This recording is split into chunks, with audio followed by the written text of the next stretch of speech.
आपलं मन आहे ते मन आपल्याला भगवंताकडे जाऊ देत नाही. मग आता मी असं म्हणत नाही की तुम्ही संसार करू नये, मग संसारही असावे असोनी नसावे. संसार करता करता परमार्थ आपल्याला करायचा आहे.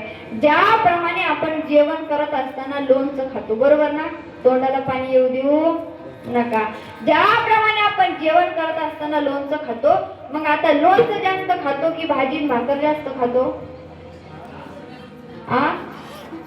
लोणचं भाजी भाकर जास्त खातो आणि लोणचं फक्त तोंडी लावतो. त्याचप्रमाणे संसारामध्ये जगत असताना भगवंताचं नामस्मरण चिंतन जास्त करायचं आणि संसार हा ज्याप्रमाणे लोणचं तोंडी लावतो त्याप्रमाणे संसार करायचा.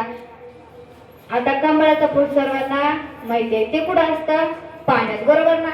आता ते पाण्याशिवाय राहू शकत नाही, परंतु तरी देखील ते पाण्यापासून फुटभर वरती आहे. त्याचप्रमाणे आपला आहे, आपण देखील संसाराशिवाय जगू शकत नाही.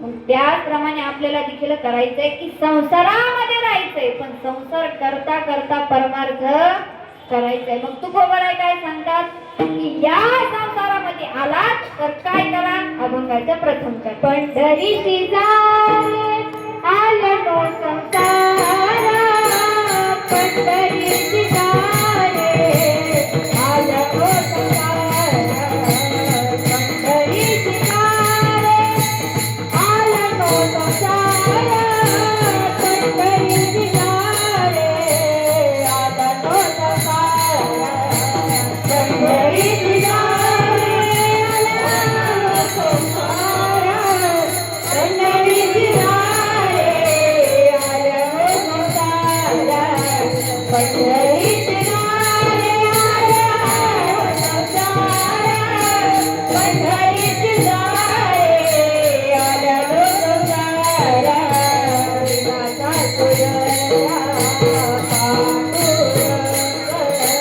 विनाचा सोयरा पांडुरंग, विनाचा सोयरा पांडुरंग, विनाचा सोयरा पांडुरंग, विनाचा सोयरा पांडुरंग, विनाचा सोयरा पांडुरंग, विनाचा सोयरा पांडुरंग,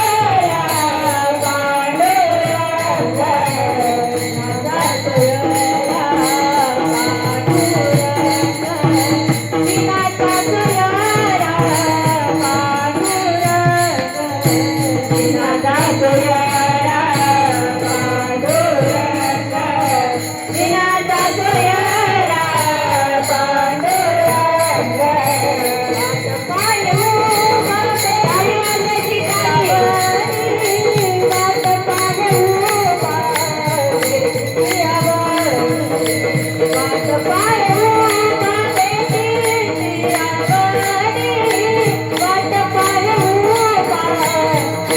उभारते आवडी, वाट पाय उभारते आवडी, वाट पाय उभारते आवडी, वाट पाय उभारते आवडी, वाट पाय उभारते आवडी, वाट पाय उभारते आवडी.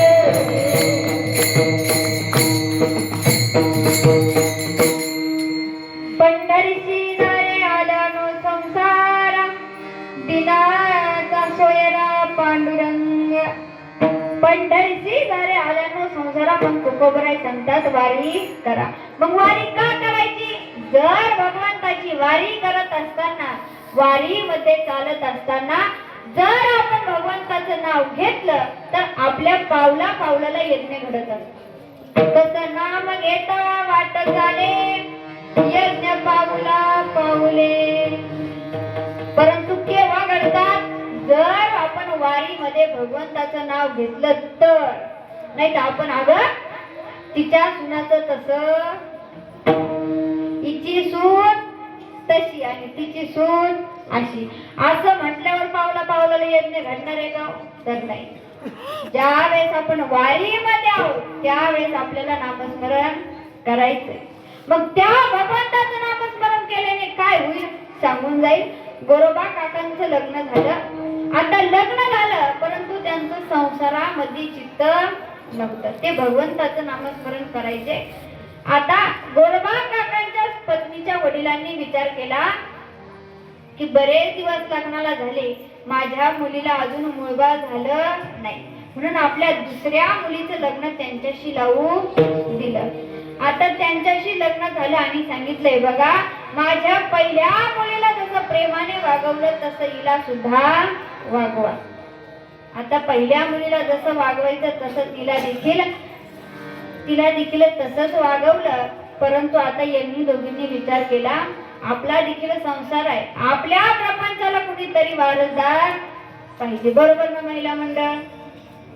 बरोबर का? आपल्या प्रपंचाला कुणीतरी वारसदार पाहिजे.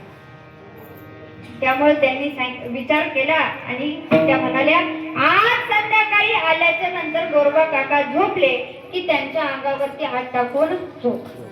आता ठरल्याप्रमाणे त्यांनी केलं. परंतु गोरोबा काका झोपेतून उठले, आपल्या पत्नीचा हात आपल्या अंगावरती बघितला आणि त्यांनी विचार केला की आपल्या हातून मात्र आता हे पाप, आपल्या हाताने आता हे पाप झालं. म्हणून त्यांनी आपले दोन्ही हात कापून टाकले. काहीही विचार न करता आपले हात कापून टाकले. आता आणि काही दिवसांनी वारीमध्ये गेले. एवढे छोटे हात होते, त्या हातानं गोरोबा काका भजन करून लागले. सर्व वारकरी त्यांच्याकडे बघतायत की त्यांना हात नाही, तरी देखील ते भजन करतायत. वारकरी त्यांच्याकडे पाहत होते, हात नसतानाही गोरोबा काका भजन करत होते, टाळी वाजवत होते आणि भजन करत असताना गोरोबा काकांना हात भगवंतांना दिले. एवढी ताकद भगवंताच्या भजनामध्ये आहे. म्हणून आपल्या सर्वांना देखील भगवंताने हात, पाय, कान, नाक, डोळे दिले. ज्या वेळेस आपण आईच्या गर्भामध्ये होतो, 3 महिने आणि 15 दिवसाची झालो, त्यावेळेस भगवंताने आपल्याला हात, पाय, कान, नाक, डोळे दिले. इंद्रिय हात, पाय, कान, डोळे, मुख, बोलाया वचन, जिरे तू डोळ्याची नारायण, नाचे जीवपण भवरोग. ज्यावेळेस भगवंताने आपल्याला हात, पाय, कान, नाक, डोळे दिले, त्यावेळेस भगवंताने या हाताला विचारलं की जन्माला आल्याच्या नंतर काय करणार. या हाताने सांगितलं, भगवंता मी जन्माला आल्याच्या नंतर दान करेन. काय करेन? जन्माला आल्याच्या नंतर मी दान करेन. म्हणून दाते हो दान करा, जाते हो पंढरपुरा. म्हणून जोपर्यंत आहे तोपर्यंत आपण दान केलं पाहिजे. नाही तर आपण जी नोट पुढे चालत नाही, ती नोट आपण भगवंताच्या मंदिरामध्ये टाकतो, नाहीतर महाराज लोकांना तरी देतो. बरोबर ना महिला मंडळ?